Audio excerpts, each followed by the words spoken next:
டேய் மாப்பிள்ள என்னடா பொம்பளாசம் போட்டு விட்டா? டேய் கம்னரா, செலவு காசு இல்ல, அதெல்லாம் தேர்த்து தேவல.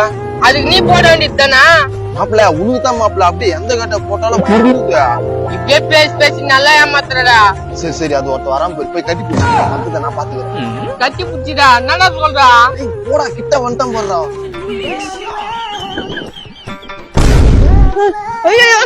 என்னம்மா பண்ற?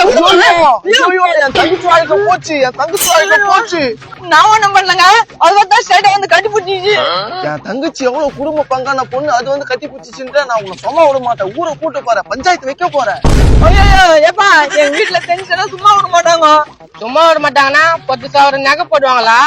ஏய் நீ பேசாதா, சும்மா வந்து கட்டி பிடிச்சேன் போட்டுடுறான். டேய் என் தங்கச்சியை திட்டுற, பஞ்சாயத்து கூப்பிடுறேன் நானு. வேணாப்பா வேணாப்பா, காசு எவ்வளவு வச்சுக்கிறேன்? மீன் வாங்கிட்டு ஒரு 500 ரூபாய் வச்சுக்கிறோம்பா. குத்துட்டு திரும்பி பார்க்காத போடா. அத்தியா மாப்பிள்ள, உங்க பொண்ணு வேஷம் போட சொல்லுங்க ஐடியா. அடுத்த செகண்ட்ல 500 ரூபாய். மாப்பிள்ள இன்னைக்கு இது போதும், இன்னொரு நாள் போட்டுக்கண்டா, ஒரு மாதிரி இருக்குது. டேய் 500 ரூபாய் எங்க இருந்து பத்தம்? இன்னும் ஒரு 4 பேர் கிட்ட ஏமாத்தலாம்டா. இவனே ஏதோ பொம்பளை கிட்ட பேசிக்கிறான். டேய் யார் ராஜா? ஒன்னே இல்லப்பா, மீன் விற்கிறாந்தாக்கா மீன் வாங்கிக்கிறியான்னு கேச்சு. மீனா என்ன மீனுமா? ஜிலேபி. ஜிலேபியா?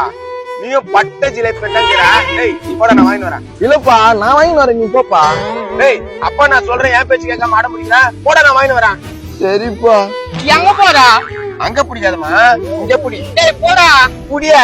டேய் மகனே நீ கையேறா, இந்த புடிச்சுக்கோ. டேய் போடா.